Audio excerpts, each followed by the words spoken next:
Hello friends, मेरे channel पर आप सभी का बहुत बहुत स्वागत है। और ग्रंथमाला की इस सीरीज़ में हमने इससे पहले नाट्यशास्त्र ग्रंथ को पूरा पढ़ा और एग्ज़ाम में हमारे जितने भी सवाल नाट्यशास्त्र से पूछे जाते हैं उन सबको पढ़ा।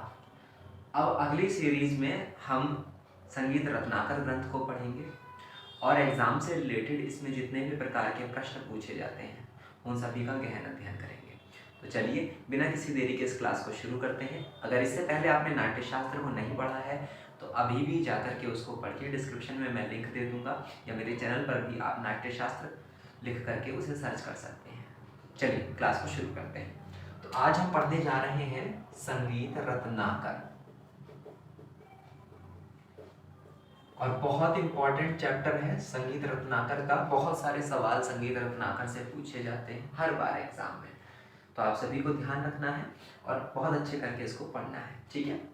तो चलिए सबसे पहले इसकी रचना व इसके रचनाकार की बात करते हैं, ठीक है। और कब इसकी रचना हुई थी उस समय, देखिए हर बार बहुत सारी किताबों में बहुत सारी भ्रांतियां हैं कि कोई कहता है कि 12वीं शताब्दी में, कोई 11वीं शताब्दी में, कोई 9वीं शताब्दी तक इसको खींच करके लेकर के चला जाता है। लेकिन आपको याद रखना है कि संगीत रत्नाकर का जो लिखने का समय था वो 13वीं शताब्दी है। तो हम लिखेंगे कि इसे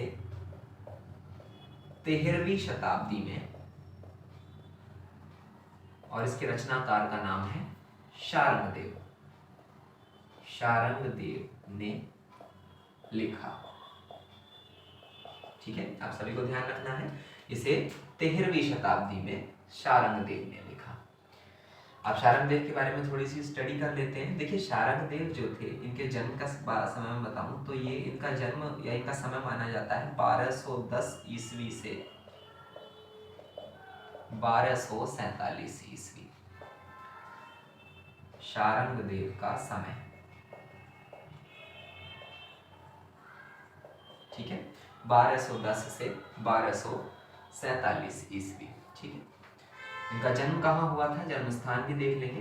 इनका जन्म हुआ था दौलताबाद में। दौलताबाद में प्राचीन समय में ये दौलताबाद नगर देवगिरी के नाम से प्रसिद्ध था, ठीक है, देवगिरी के नाम से।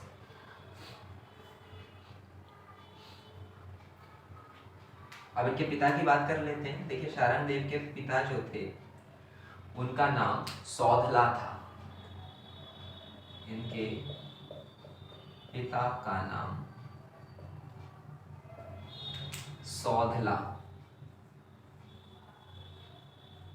याद रखना है, था, जो दौलताबाद के एक राजा थे। एक नहीं, दो राजा थे, दो यादव राजा थे, और इनके नाम भी आपको याद रखने हैं, भिल्लम और सिंघला। भिल्लम और सिंघना के दरबार में ये कार्यरत थे, ठीक है। इनके पिता का नाम सोमला था, जो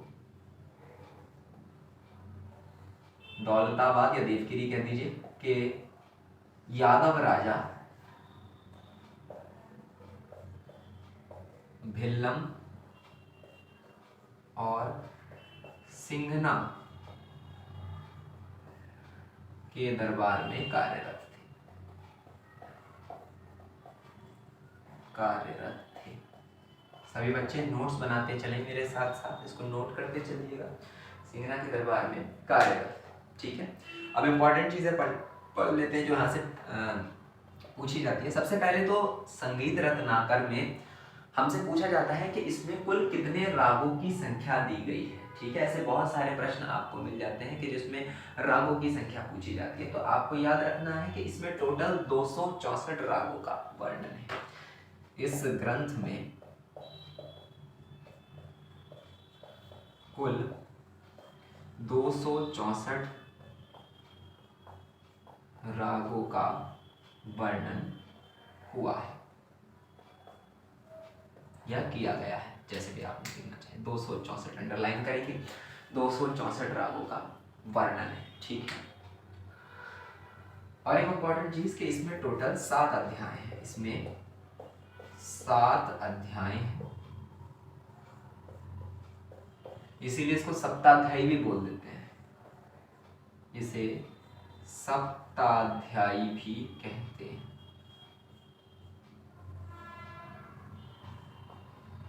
ठीक है, ये प्रश्न पूछा जाता है कि निम्नलिखित में से किस ग्रंथ को सप्ताध्यायी भी कह देते हैं। तो सप्ताध्यायी जहां भी आप पढ़ें संगीत रत्नाकर पर टिक करके आएंगे। संगीत रत्नाकर का दूसरा नाम सप्ताध्यायी है क्योंकि इसमें 7 अध्याय दिए गए हैं। फिर से देख लेते हैं।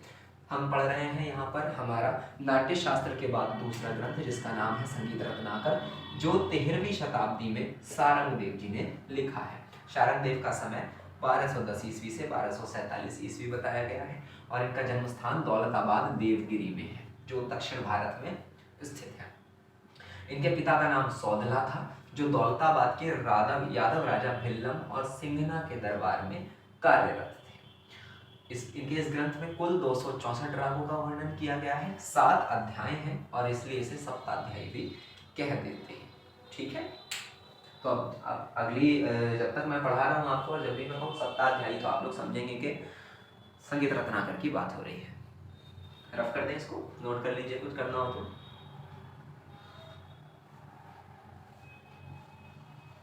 चलिए,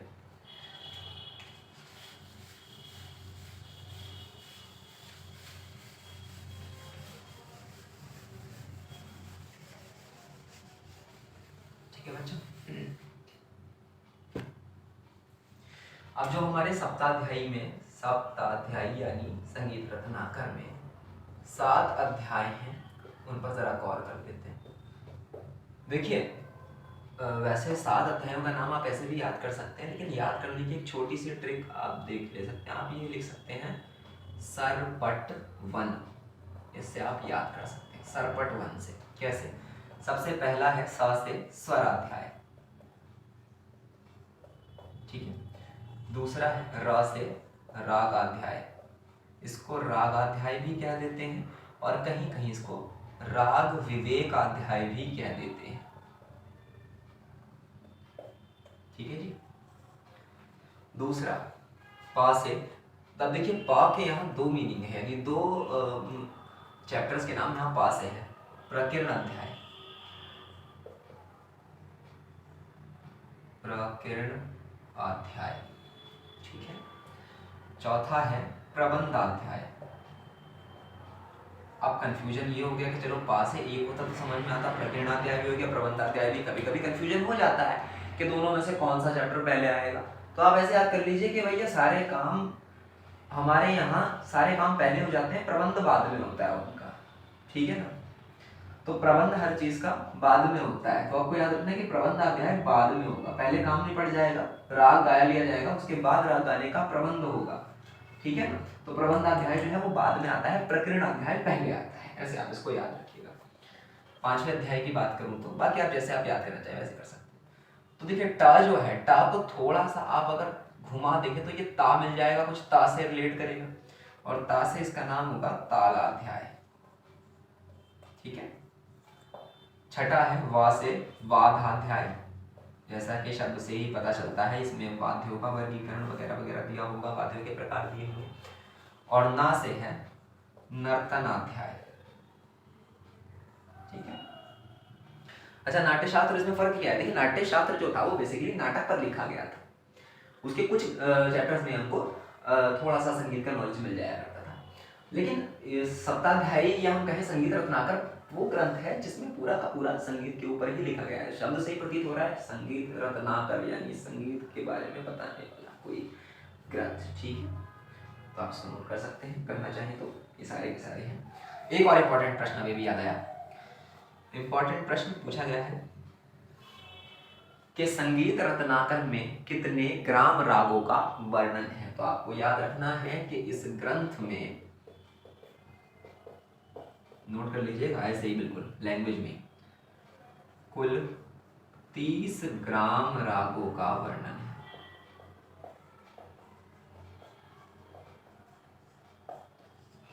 ठीक है, डिजिट वाली जितनी भी चीजें ना आप याद रखें, पूछे जाते हैं यहाँ से क्वेश्चन। ग्राम राग कितने हैं, अलंकार कितने हैं, राग कितने हैं, जातियां कितनी हैं, इस प्रकार से। तो आपको याद रखना है कि इस ग्रंथ में कुल 30 ग्राम रागों का वर्णन किया गया है, ठीक है। तो अभी तक हमने क्या पढ़ा, एक बार फिर से देख लेते हैं। संगीत रत्नाकर जो था, जल्दी जल्दी से रिवीजन करेंगे बिना टाइम वेस्ट किए। संगीत रत्नाकर को 13वीं शताब्दी में लिखा गया। किसने लिखा? शारंग देव ने लिखा। शारंग देव कहाँ के रहने वाले थे? दौलताबाद, देवगिरी के, दोनों याद रखिएगा। इनके पिता का नाम सौधला, ठीक है, सौधला। और इनके पिताजी कहाँ कार्यरत थे? दौलताबाद के राजा। इनके यहाँ के राजा कौन थे? भिल्लम और सिंघना। ये पूछा गया है कभी, एक मैं पढ़ रहा था, उसमें दिया गया था कि शारंग देव के जो पिताजी थे, शारंग देव किन के दरबार में कार्यरत थे? तो भिल्लम और सिंघना, जहां भी लिखा लिखा उसको टिक कर दीजिएगा, ठीक है। भिल्लम और सिंघना के दरबार में दौलताबाद में कार्यरत थे, ठीक है। कुल कितने रागों का वर्णन किया गया है? राग 264 राग टोटल बताए गए, याद रखना है, ठीक है। इस ग्रंथ का दूसरा नाम सप्ताध्यायी है, क्योंकि इसमें 7 अध्याय हैं, ठीक है बच्चा। 7 अध्याय के नाम इस प्रकार से, ठीक है। आगे चले। अब इस एक एक चैप्टर को हम क्लोजली पढ़ेंगे और देखेंगे कि इसमें संगीत से रिलेटेड क्या क्या जानकारी मिलती है, ठीक है। इनके अच्छे से हम नोट्स बनाएंगे हर एक चैप्टर के, और जिस चैप्टर से भी जो इम्पोर्टेंट क्वेश्चन पूछा जाता है उसके बारे में मैं वही मेंशन करता चलूँगा। आप उसको नोट डाउन कर लीजिए, कोई मार्क बना लीजिए, इंपॉर्टेंट लिख लीजिए, जैसा आप करना चाहें वैसे कर लीजिएगा, ठीक है। चलिए इसको कर देते हैं।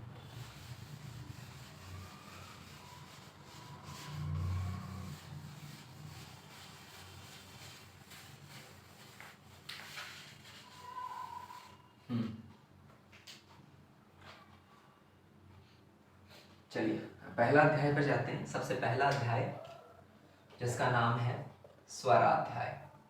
देखने से ही पता लग रहा है कि यहाँ पर स्वर की जानकारी हमें दी गई होगी, ठीक है।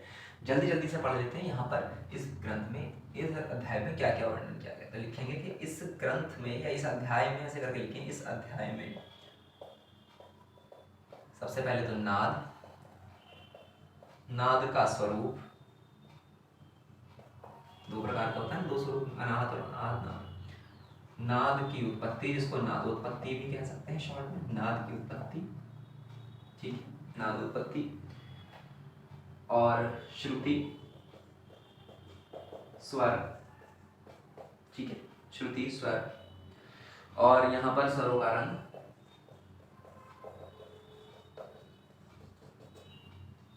स्वरों का वर्ण किस वर्ण का है, और स्वरों का देवता, और स्वरों का देवता, इन सबका जिक्र किया है। एक शब्द याद रखिएगा, एक एग्जाम में पूछा गया था, वर्ण अलंकार, ठीक है। तो वर्ण अलंकार का मतलब इसी से है कि स्वरों का जो वर्ण है, ठीक है।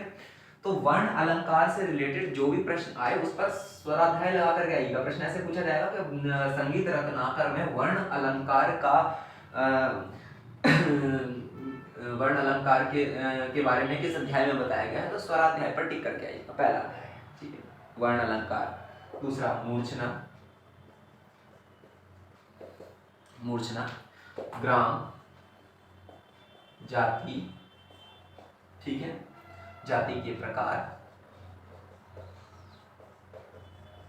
अब कितने प्रकार बताए गए, कितने नहीं, यह यहाँ से नहीं पूछा जाता, ठीक है। जाति के लक्षण, जाति के लक्षण। एक और शब्द से रिलेटेड पूछा जाता है, तान निरूपण, तान निरूपण। तो तान निरूपण शब्द अगर पूछा जाए कि संगीत रत्नाकर के किस अध्याय में तान निरूपण का वर्णन किया गया है, तब भी स्वराध्याय लगा करके आना है, ठीक है, ठीक है। जाति गायन, राग से पहले तो जाति गायन होता था, ठीक है। तथा गीति, तथा सबसे इंपॉर्टेंट चीज सारणा चतुष्टयी के बारे में बताया गया है। सारणा चतुष्टयी के बारे में बताया गया है, ठीक है बच्चा। सारणा चतुष्टयी के बारे में बताया गया है। ठीक है।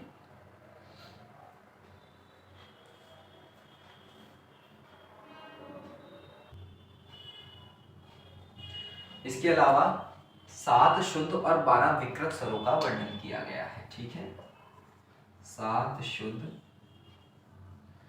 तथा 12 विकृत स्वरों का वर्णन किया गया है।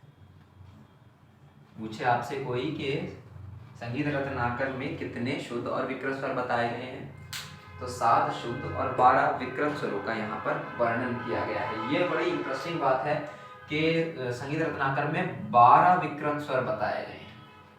हम इससे पिछले जब नाट्य शास्त्र में हमने 2 विकृत स्वरों के बारे में पढ़ा था, दैट वाज अंतर गंधार और काकली निषाद, लेकिन यहाँ पर संगीत रत्नाकर की बात करें तो यहाँ पर 12 विकृत स्वरों का वर्णन किया गया है।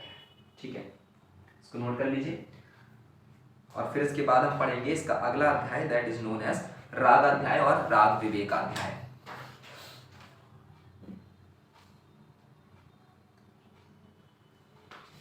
चलिए,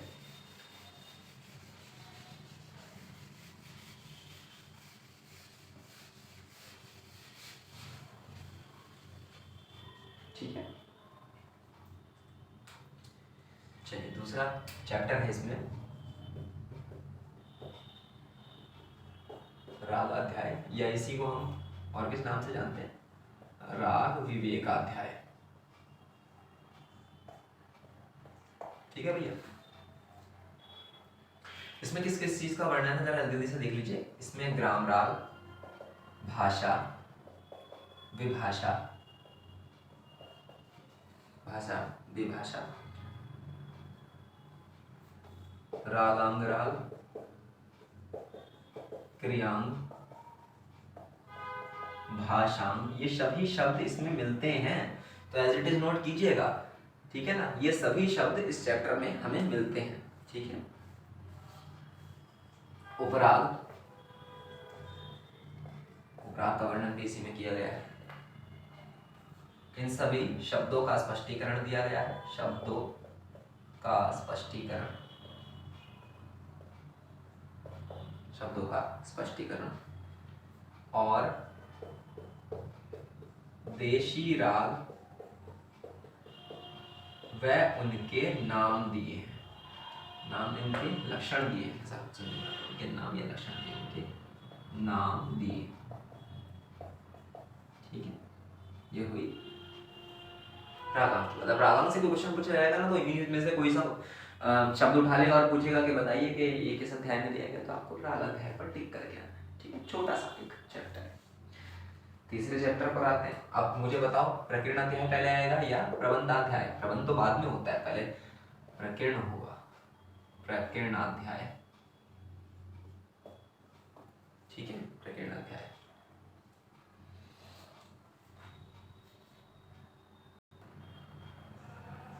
प्रकीर्णाध्याय की बात करें तो इसमें सबसे पहले वाग्यकार के लक्षण बताए गए। वाग्यकार के लक्षण। बेटा, वाग्यकार शब्द से आपका क्या अर्थ है? वाग्यकार किसको बोलते हैं, जरा मुझे बताइए जल्दी से। वाग्यकार, देखिए पुराने जमाने में जो व्यक्ति पद रचना, 2 चीज है, जो व्यक्ति पद रचना, पद रचना मतलब पोएट्री में, ठीक है, वह स्वर रचना यानी उसकी स्वर लिपि बना देना। पद रचना और स्वर रचना, इन दोनों में जो व्यक्ति प्रवीण हुआ करता था, जो व्यक्ति कुशल हुआ करता था, उसको वाग्यकार बोलते हैं। ये आप याद रखिए, जो व्यक्ति पद रचना और स्वर रचना में कुशल हुआ करता था, उस व्यक्ति को वाग्यकार कहते थे। वाग्यकार के लक्षण दिए गए हैं प्रकीर्णाध्याय में, और ऐसे 26 लक्षण बताए गए हैं, ये भी याद रखिएगा। हालांकि जब किस्मत खराब होती है तो पूछ लेता है, वैसे पूछेगा नहीं। सॉरी, 26 नहीं, 28 बताए गए, 28 लक्षण बताए गए हैं वाग्यकार के। वाग्यकार के 28 लक्षण हैं।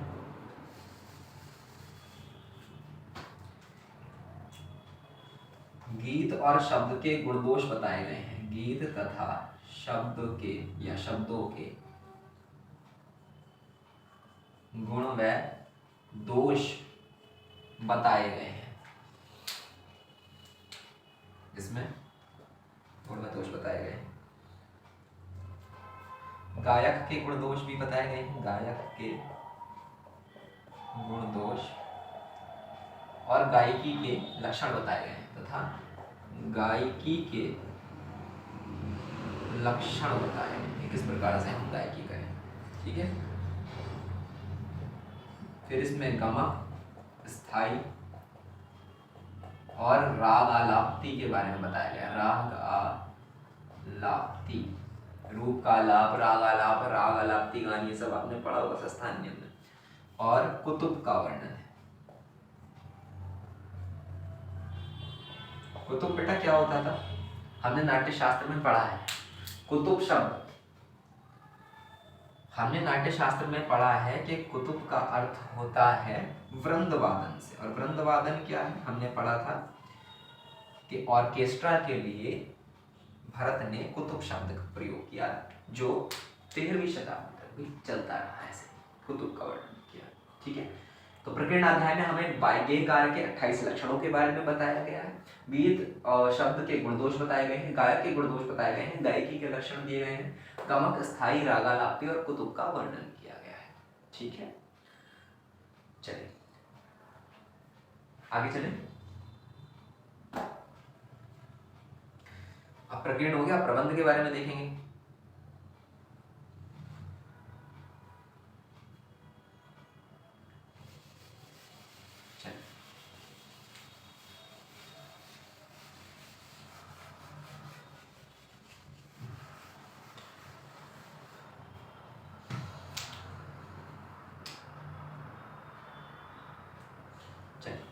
प्रबंधाध्याय, देखिए प्रबंध से एक और शब्द भी पुराने जमानों में मिलता है, आप ये याद रखिएगा, हिस्ट्री में जब हम पढ़ेंगे तो बताएंगे भी। ऐसा माना जाता है कि राग से पहले प्रबंध गाए जाते थे। ठीक है, देखिए ऐसे समझिए, सबसे पहले हुआ जाता था सामगान या साम गायन भी कह देते हैं इसको, साम गायन। और साम गायन के समय में 3 प्रमुख स्वर हुआ करते थे जिसमें सामगान किया जाता था। सामगान क्या होता था, जब गायकी पनप रही थी, बिल्कुल जब मानव सभ्यता की सीढ़ी को चढ़ रहा था, उस समय सबसे पहले जो सिंगिंग का पर्पस निकाला वो सामगान था। और सामगान में वेदों के जो मंत्र होते थे उनका उच्चारण किया जाता था, और उनके उच्चारण में केवल 3 ही स्वरों का प्रयोग होता था। जैसे आज भी हम अगर सामगान में सुनते तो ओम सहना वदन्तु सहनो भुनक्तु सह वीर्यं कर्वावहै तेजस्विनावधीतमस्तु, तो आप देख रहे हैं कि इस तरह के मंत्रोच्चारण में केवल 3 ही स्वरों का प्रयोग हो रहा है। अगर आप इनकी नोटेशन हारमोनियम पे निकालें तो केवल 3 ही स्वरों का प्रयोग हो रहा है, तो इनको साम गायन कहा जाता था। जब वेद मंत्रों का उच्चारण किया जाता था वो साम गायन कहलाता था, उसमें 3 ही स्वरों का उपयोग किया जाता था। उनके नाम भी दिए हैं, उदात, अनुदात और त्वरित। कहा जाता है कि ये 3 ही स्वर थे। अब इसमें आपस में मतभेद है, कौन सा ऊंचा कौन सा नीचा, लेकिन फिलहाल 3 स्वरों का वर्णन सामगान में किया जाता था। ठीक है, तो सामगान होता था। सामगान के बाद जो आगे समय आया वो आया बेटा प्रबंधाध्याय का, प्रबंध। और प्रबंध के बाद फिर ग्राम राग, और ग्राम राग के बाद फिर राग। ठीक है, राग सबसे अंतिम सीढ़ी है, जो हम आज गा रहे हैं वो तो बहुत बाद में आया, पहले सामगान, सामगान के बाद प्रबंध गायन शुरू हुआ, इसको बोलते थे प्रबंध गायन। प्रबंध गायन में क्या हुआ करता था कि स्वरों और शब्दों से बनी हुई किसी रचना को जो गाई जाती है उसे प्रबंध गायन कहते थे। ये रागों से पिछली बातें, ठीक है ना। तो आप देख रहे हैं प्रबंध जो है वो राग के विकास का एक पड़ाव है, इसको हमें याद रखना है। ठीक है, चलिए, तो ये हुआ प्रबंध का मतलब। लेकिन इसका मतलब ये नहीं कि इसमें प्रबंध ही गाए जाते थे, नहीं, उस समय जब राग अध्याय गया तो राग भी प्रस्तुत थे, ग्राम राग गाए जाते थे। ठीक है ना, चलिए प्रबंध अध्याय में सबसे पहले गान तथा उसके प्रकार बताए गए। गान कहते हैं गायन की विधि को, और ये 2 माने जाते हैं, अनिबद्ध गान और निबद्ध गान। ठीक है, जो रचना ताल में बंधी हुई होती है उसे निबद्ध गान बोला जाता है। जैसे हमारा छोटा ख्याल हो गया, बड़ा ख्याल हो गया, तराना हो गया, ध्रुपद हो गया, धमार हो गया। लेकिन जो रचना ताल में बंधी हुई ना हो उसको अनिबद्ध गान की श्रेणी में माना जाता है। जैसे आलाप, ठीक है, हमने कभी भी देखा जब हम आलाप करते हैं तो हम तबले को भूल जाते हैं कि तबला कहाँ चल रहा है। जब मिलना होता है हमसे तब हम तबले की तरफ देखते हैं, ठीक है ना। तो वो तबले की ताल में बंधा हुआ नहीं होता आलाप। तो आलाप जो है वो अनिबद्ध गान का एक प्रकार है, ठीक है। तो गान और उसके प्रकारों का यहाँ पर वर्णन किया गया है। यहाँ पर गांधर्व और धातु के बारे में बताया गया, गांधर्व व धातु के बारे में बताया गया है, ठीक है ना। और जहां प्रबंध गान की बात मैं कर रहा था तो प्रबंध आप समझ लीजिए 75 प्रकार के प्रबंध बताए गए हैं। 75 प्रकार के प्रबंध का यहाँ पर वर्णन किया गया है और जाति का वर्णन किया है, ठीक है।